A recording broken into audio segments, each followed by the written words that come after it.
The alien convoy drifted through the endless dark engines burning weak and broken. They had once been a proud people. Their homeworld glowed with oceans and cities. But now it was only ashes behind them. A world swallowed in fire, crushed by a merciless enemy that gave no warning and no mercy. Ships rattled in the void, carrying thousands of terrified survivors. Inside every vessel the air was thick with fear. Mothers held their children close. Old ones whispered prayers. Soldiers sat in silence staring at empty fuel meters. Their eyes showed only despair. The enemy had not stopped. Their fleet was vast, their weapons stronger than anything the refugees had ever seen. They destroyed planets as if swatting flies. Whole colonies burned in hours, and now the survivors were hunted prey. On the command bridge of the lead refugee ship, Captain Ryler gripped the metal railing. His scales were pale, his voice heavy.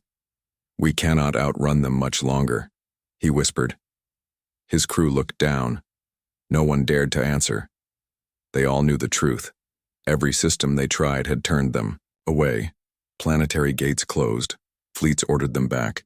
No empire, no alliance wanted to risk angering the destroyers chasing them. Every plea for help had been met with silence. Every friend became stranger, every border became wall.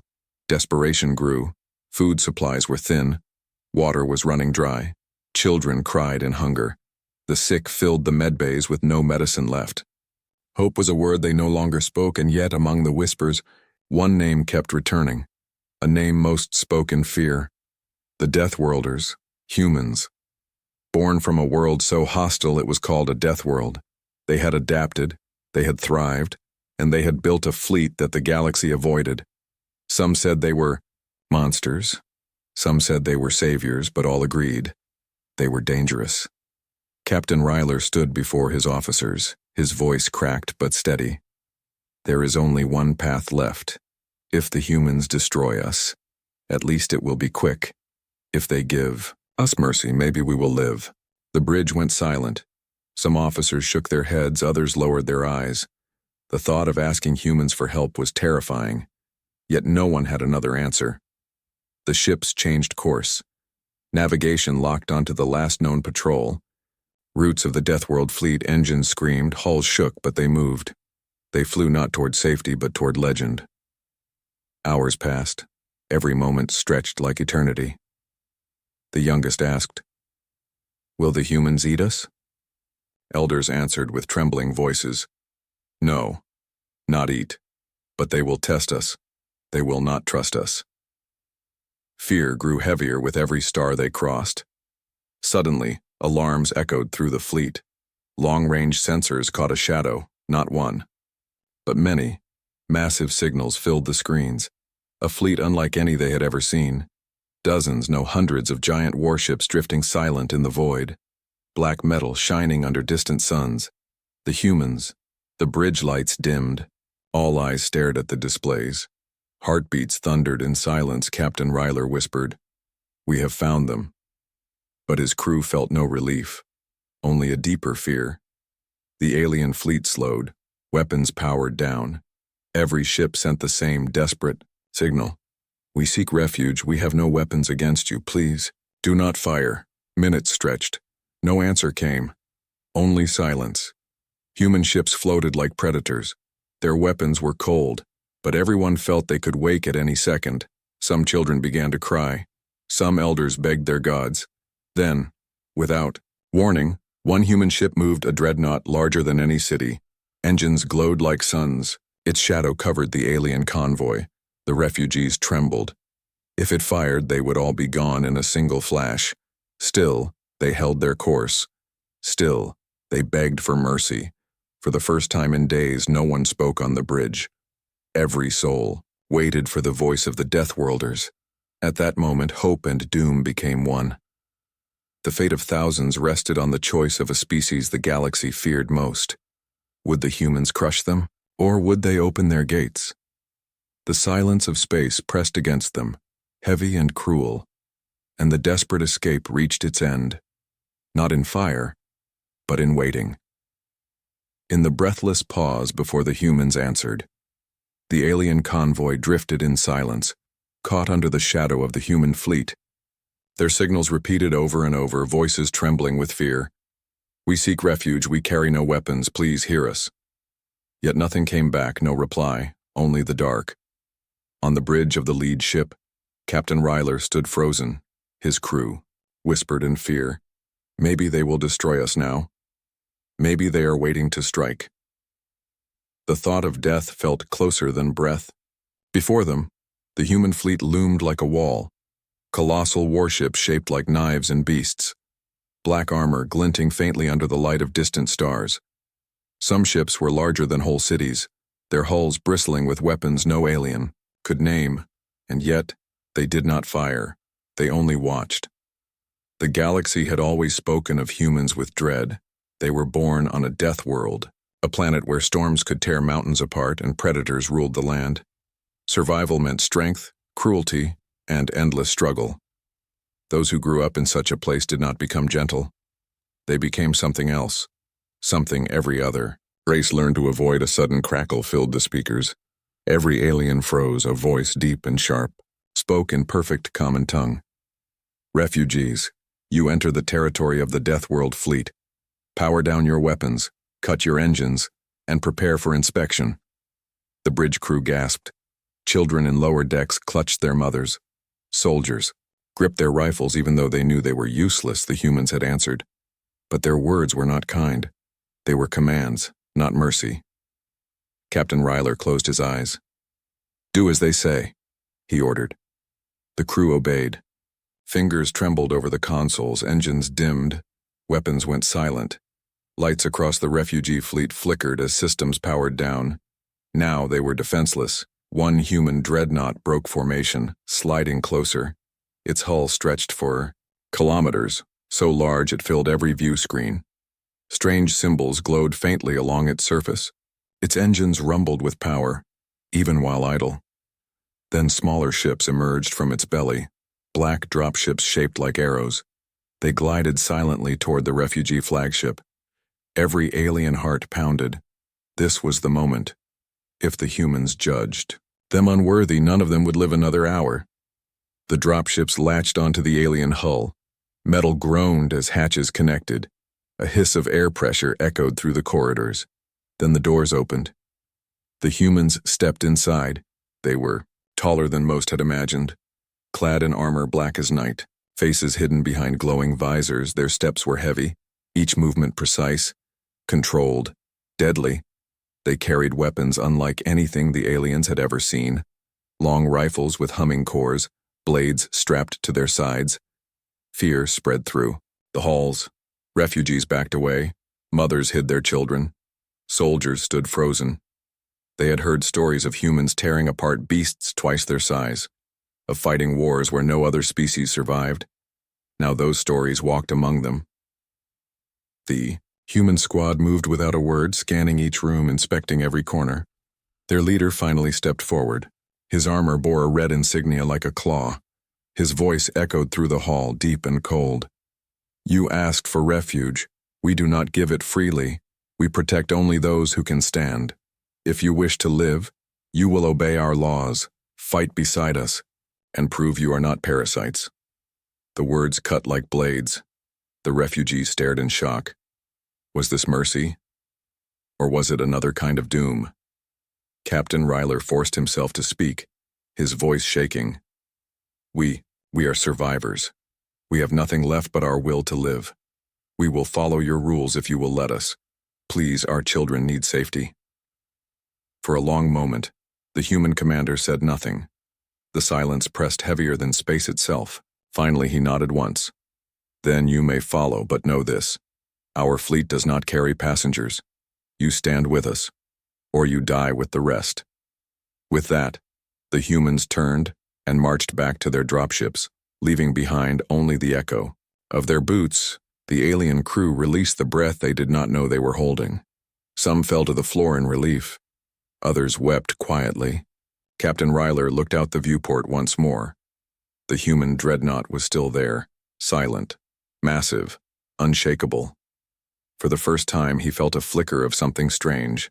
Not hope, not yet, but the sense that maybe, just maybe, survival was still possible.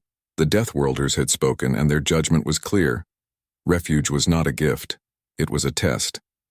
And for the refugees, the trial had only just begun. The alien fleet floated silent, their engines dimmed, weapons powered down.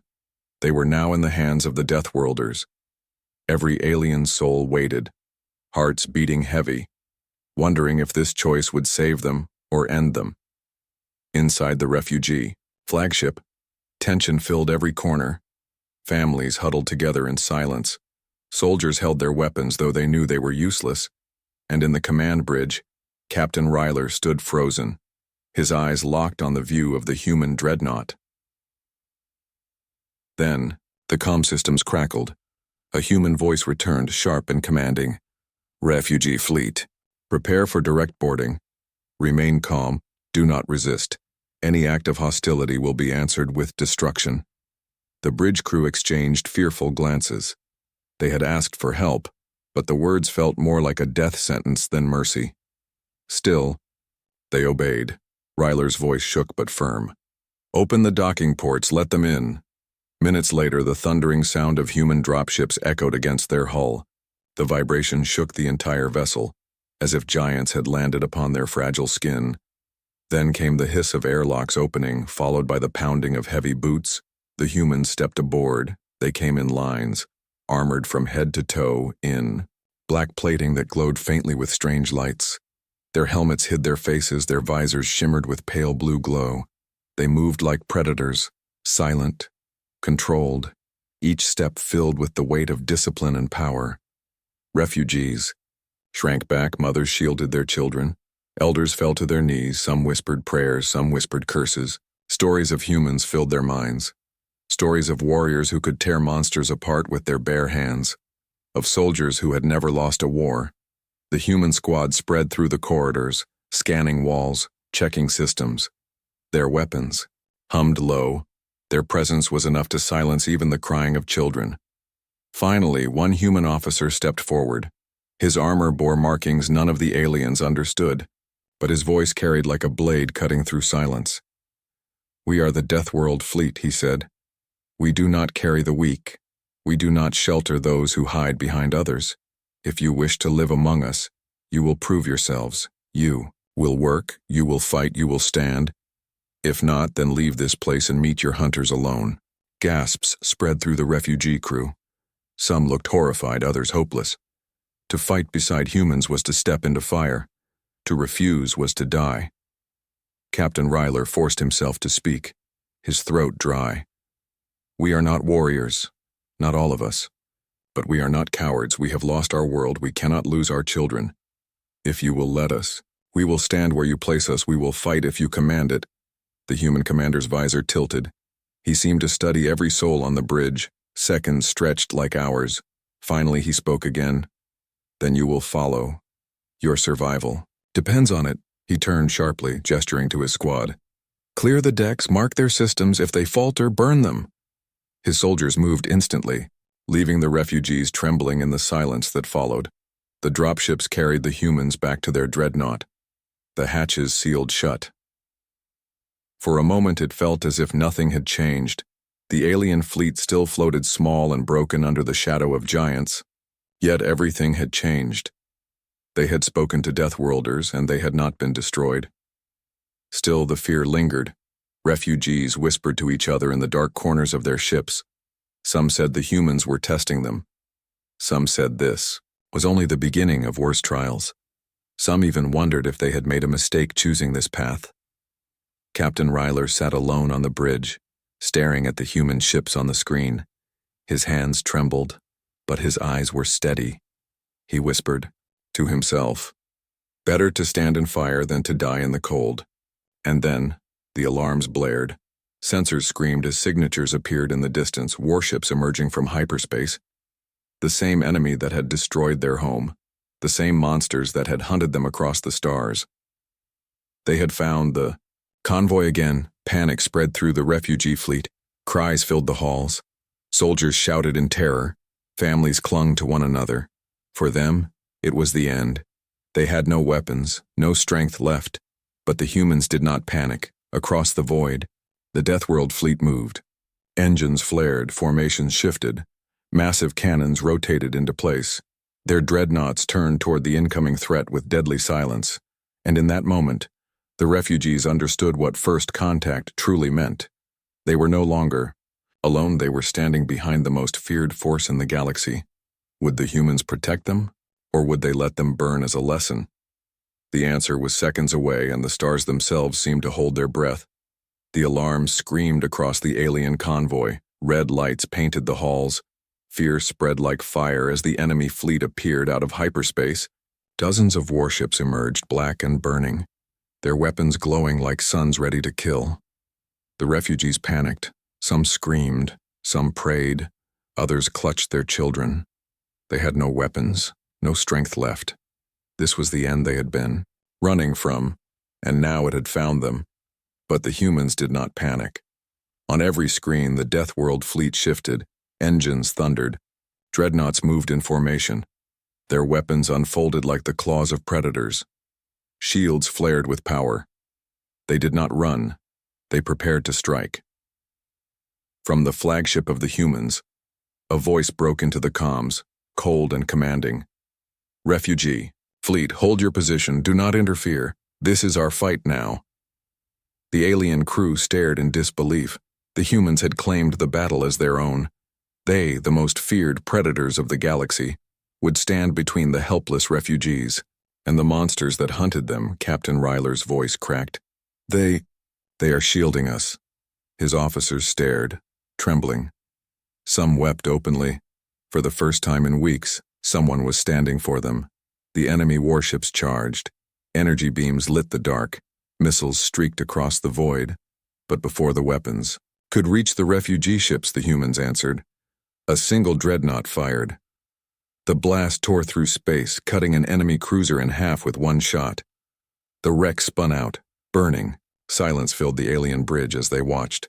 Such power was beyond their imagination. Then the rest of the Deathworld Fleet unleashed their fury.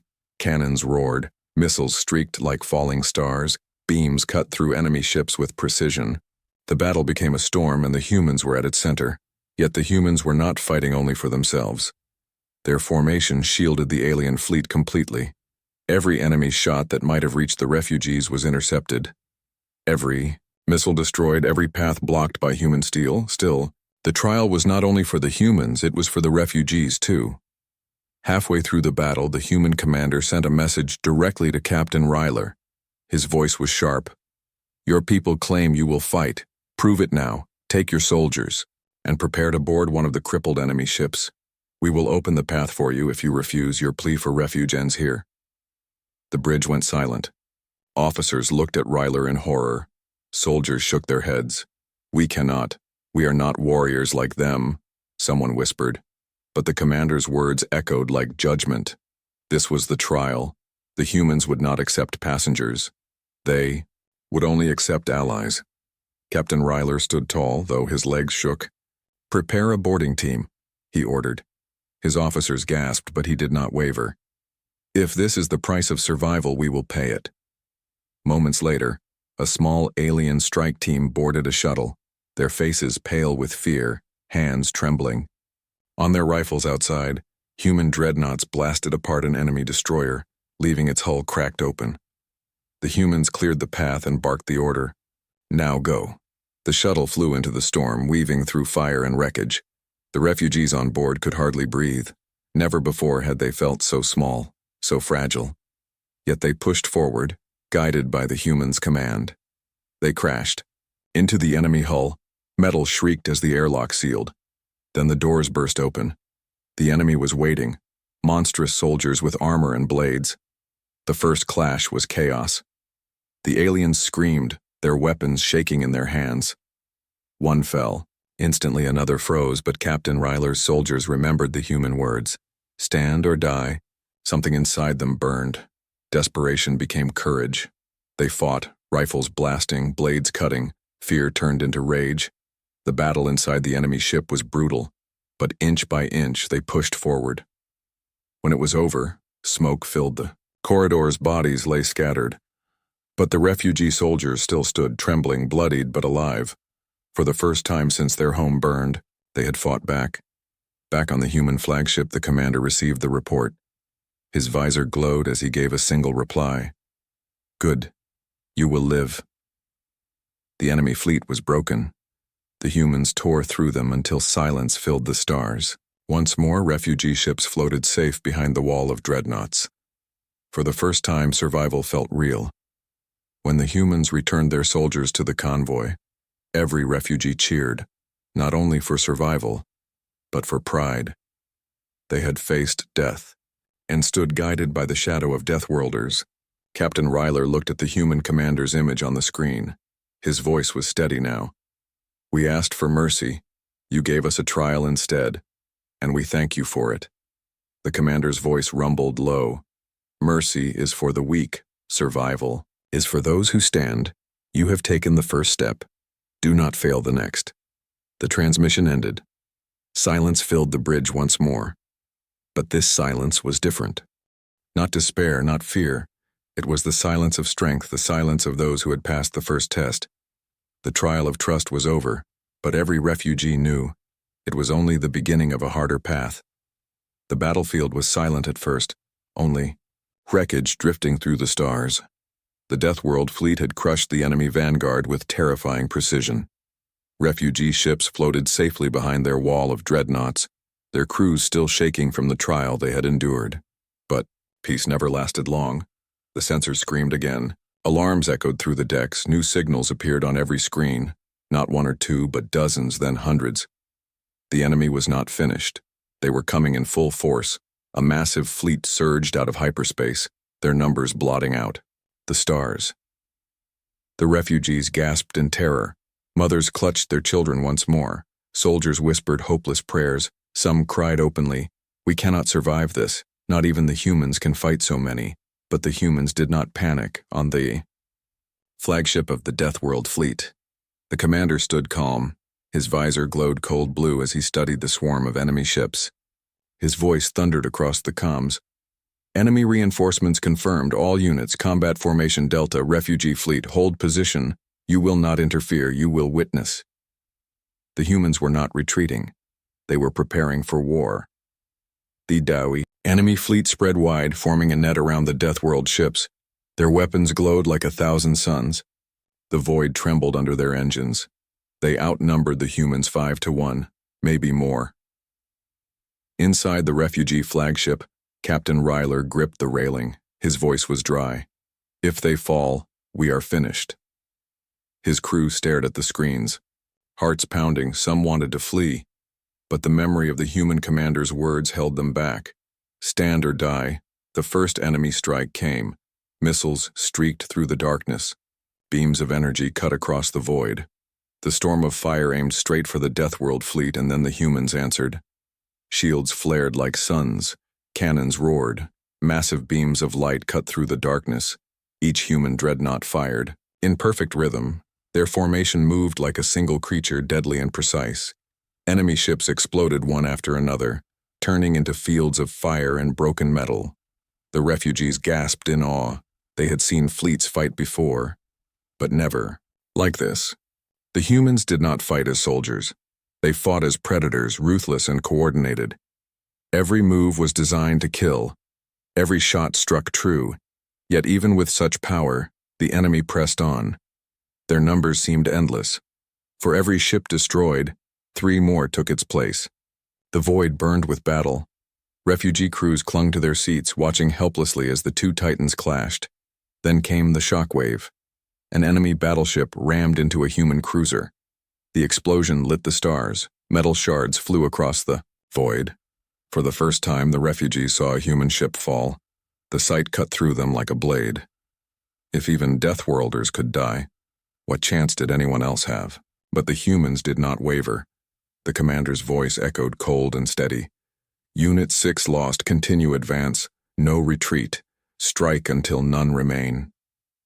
His words carried no sorrow, no fear, only resolve. The humans fought harder. Their dreadnoughts tore through battleships. Fighters swarmed like stinging insects. Ripping apart enemy wings, the battle became a storm of fire, and the humans were the eye of it. Unshakable, unbroken. Still, the refugees trembled. Some whispered, "They are not saving us. They are showing us." And they were right. The Deathworld Fleet was not just fighting to protect. They were fighting to prove what survival truly meant. Suddenly, the comms on the refugee flagship lit up. A human officer appeared. His visor gleamed, his words sharp. "Refugees, your trial is not over. A breach is opening near your sector. Enemy raiders will break through. Defend yourselves or die. We will not hold your hands." The bridge filled with panic. "We have no weapons." Someone cried. Captain Ryler slammed his fist on the console. "Then we use what we have, power the point defense, arm every soldier, borders will come and we will not surrender." For the first time, the refugees prepared to stand without hiding behind the humans. Their fear turned into desperate courage. They would fight for their lives. Moments later, enemy raiders broke through. Sleek, sharp ships darted past the human line, racing toward the refugee convoy. Weapons lit up. Explosions rattled the smaller ships. Alarms screamed as fire spread. The refugees fought back. Soldiers took positions. Point defense cannons spat fire. Civilian crews grabbed tools and turned them into weapons. When enemy boarders cut into their hulls, they met resistance, not with skill but with fury, the desperate strength of those who had lost everything. In the chaos, a refugee child clung to her mother and whispered, "Will the humans save us?" Her mother held her close and answered with trembling words, "No, child, today. We must save ourselves." The humans fought their war, the refugees fought theirs together. Both battles burned across the stars, and when the smoke began to clear, when the wreckage of hundreds of ships drifted in silence, both humans and aliens still stood, battered but alive. Captain Ryler looked at the human dreadnoughts in awe, his voice heavy. "We are not passengers anymore. We are survivors." The Deathworld Fleet had not only shielded them, they had forced them to fight, to rise, to prove they deserved life. And as the battlefield grew quiet once more, every refugee knew the truth. This was only the beginning. The enemy would come again, greater, stronger, but now, for the first time, they were ready to stand beside the Deathworlders, not behind them. The stars were quiet again, but the silence was not peace.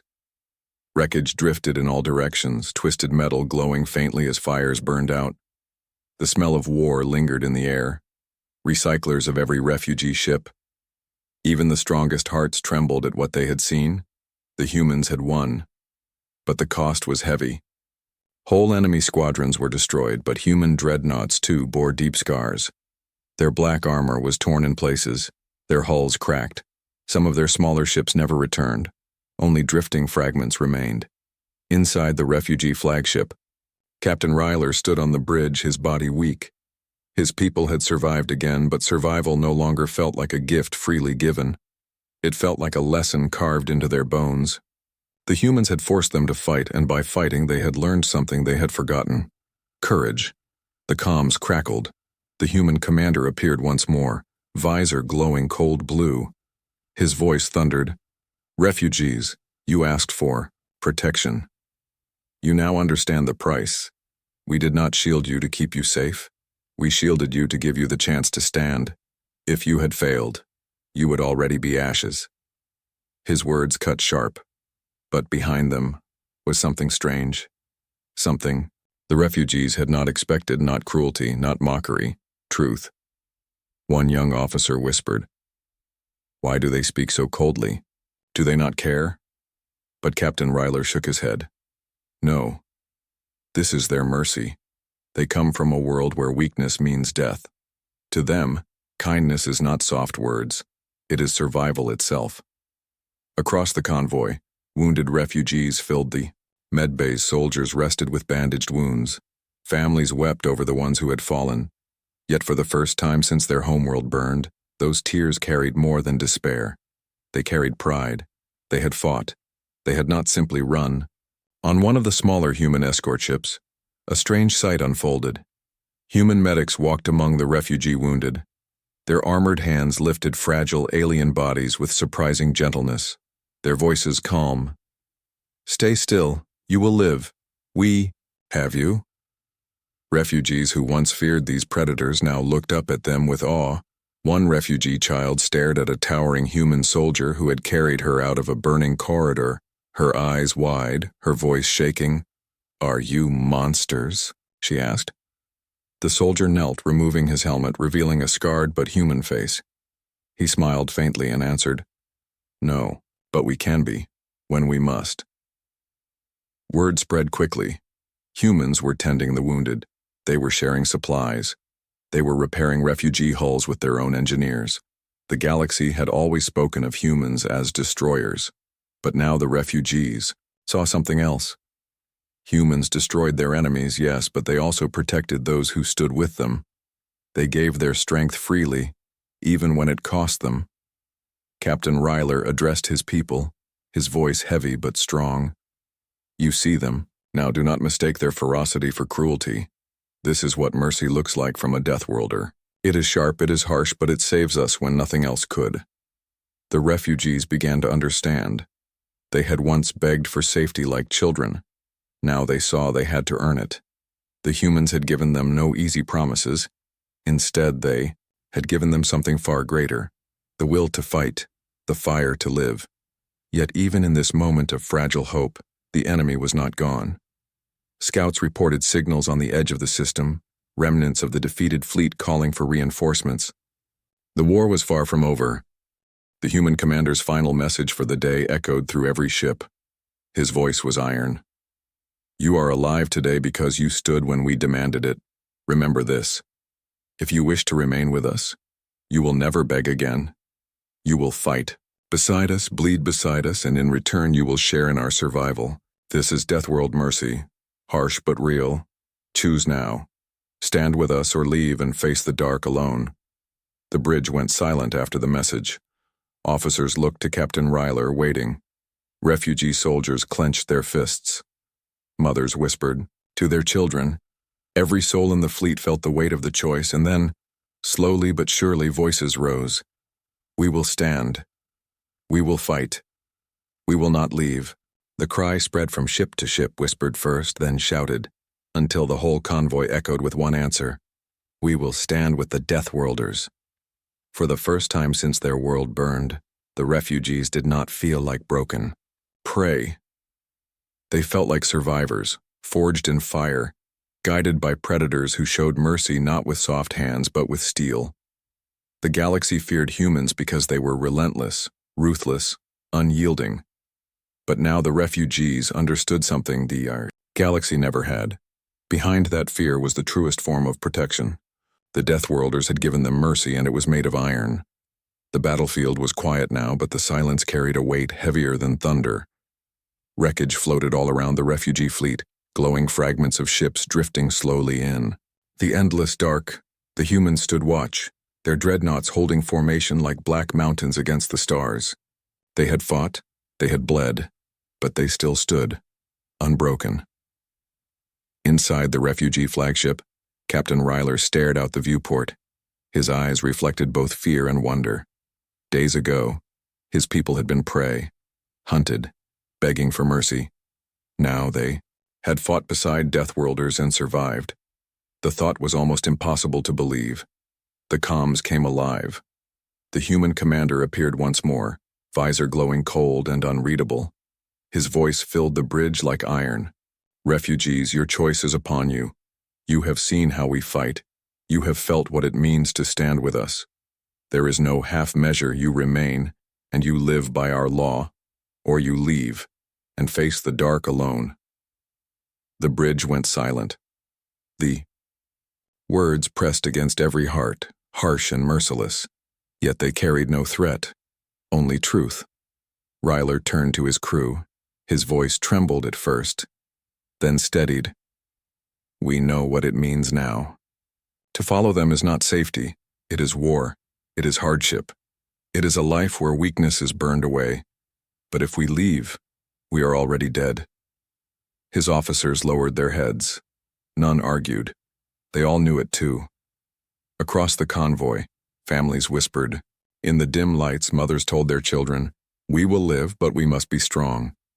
Soldiers checked their weapons with new resolve. Even the elders, who once prayed for rescue, now whispered different words. "We will endure, Captain Ryler stood before the comm. His voice rang out firm. "We choose to stay. We will fight beside you. We will not beg again. We will prove ourselves worthy of survival." For a moment, the human commander said nothing. Silence filled every ship. Then, slowly, he nodded. His words rumbled like thunder. "Then you are no longer refugees. You are survivors. Remember this always. Weakness will kill you. Strength will carry you. Stand with us, and you will live." The transmission ended, but the echo of his words lingered in every heart. The days that followed were filled with labor. Human engineers walked the decks of refugee ships, repairing hulls, upgrading systems. Refugees worked beside them, learning, sweating, stumbling, but rising again. Where once there had been fear, now there was discipline. Where once there had been despair, now there was purpose. One child watched a human soldier repair a broken corridor wall. The girl tilted her head and asked, "Why do you help us? You could have left us to die." The soldier paused, his scarred hands tightening a bolt. He looked down and replied softly, "Because someone once helped us, and we never forgot." The story spread. Humans too had been broken once, but they had risen. That was their secret, not just strength, but the will to rise again and again, no matter how many times the universe tried to break them. The refugees began to change. They no longer waited for orders like frightened children. They trained, they studied, they repaired. Their soldiers drilled beside human warriors, learning to fight, to endure. Their ships became stronger with every passing day, but above all, their hearts changed. Fear had ruled them for too long. Now they carried a spark, the spark the humans had forced into them, the spark of survival. Weeks later, when the enemy returned in smaller numbers, the refugees did not hide. They stood in formation beside the Deathworld Fleet, their ships firing, their soldiers fighting. They bled, but they did not break, and when the battle ended, they were still there, scarred but standing. For the first time, the galaxy saw something strange. Aliens once known only as victims were now fighting beside humans, not behind them, but with them. And rumors spread fast. Whispers traveled through the stars.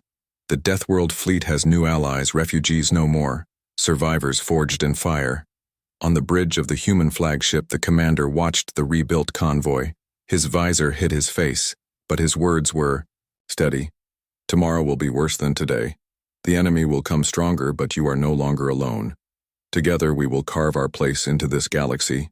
Captain Ryler heard those words and felt his chest tighten, not in fear but in pride. He turned to his crew, his voice steady. "We thought mercy was soft hands. We thought kindness was gentle, but now we know. True mercy is to be made strong, to be forced to stand, and for that we will never forget the Deathworlders." The stars stretched endlessly before them, dangerous and cold, but for the first time, the refugees no longer saw them as a path of death. They saw them as a road to tomorrow. The humans had given them no promises of peace, only the truth of survival. And the refugees had chosen. They would not live as broken prey anymore. They would rise as survivors, standing beside the fiercest species the galaxy had ever known. The Deathworld Fleet moved forward, shadows against the stars, and the aliens followed, no longer afraid but ready. For tomorrow was uncertain, but it was theirs.